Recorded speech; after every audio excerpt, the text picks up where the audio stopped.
Bonjour à tous, nous allons parler d'un film qui a fait l'ouverture du Festival de Cannes en 1988. Son réalisateur, c'est Luc Besson et les acteurs sont Jean-Marc Barr, Jean Reno, Rosanna Arquette. Je suppose que vous avez tous reconnu Le Grand Bleu.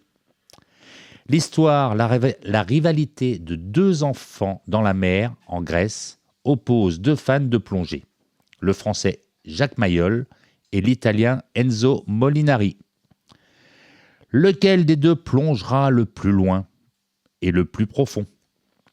À l'âge adulte, ils continuent à s'affronter en repoussant leurs limites. Un jour, Jacques rencontre Johanna, qui travaille avec un professeur venu étudier les réactions d'un corps immergé sous la glace. Et c'est le coup de foudre. Leur amour, leur amitié avec les humains et avec les dauphins, poursuivant un rêve inaccessible. Quelques anecdotes sur ce film. L'apnéiste Enzo Marchiocca, dont le rôle est interprété par Jean Reno, n'apprécie pas le film et il entame une procédure en diffamation contre Besson, ce qui bloque la diffusion du film en Italie pendant 14 ans. Le film est finalement distribué en 2002 dans une version abrégée. Christophe Lambert devait avoir le rôle principal avant de caster Jean-Marc Barr pour ce qui allait devenir le rôle de sa vie. Luc Besson voulait proposer le costume de Jacques Mayol à Christophe Lambert, qu'il venait de diriger dans ce bouet, mais ce dernier refusa après avoir attrapé une otite lors de son baptême de plongée. Besson avait également rencontré Mickey Rourke et envisagé d'engager aussi Mel Gibson.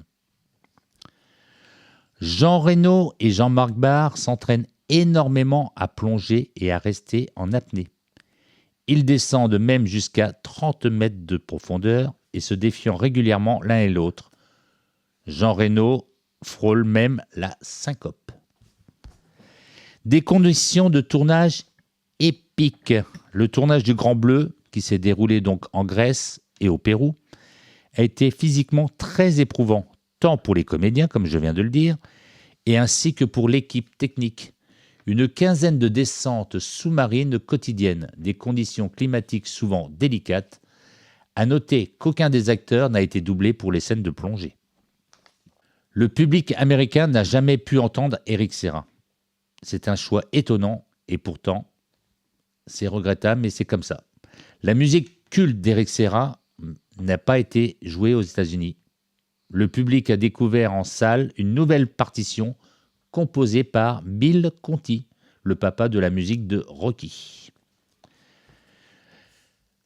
J'ai pas parlé de la durée du film tout à l'heure et je vais vous expliquer maintenant pourquoi. 3 ans d'affilée au Grand Rex. En 1988, le Grand Rex s'offrait le plus grand écran de France.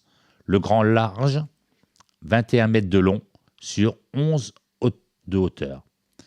Il a été inauguré par le Grand Bleu, dans sa version longue, qui remplira la salle pendant 3 ans et sera l'unique salle française à diffuser cette version.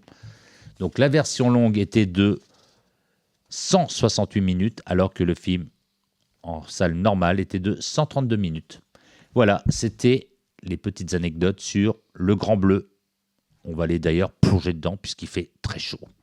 Merci à vous.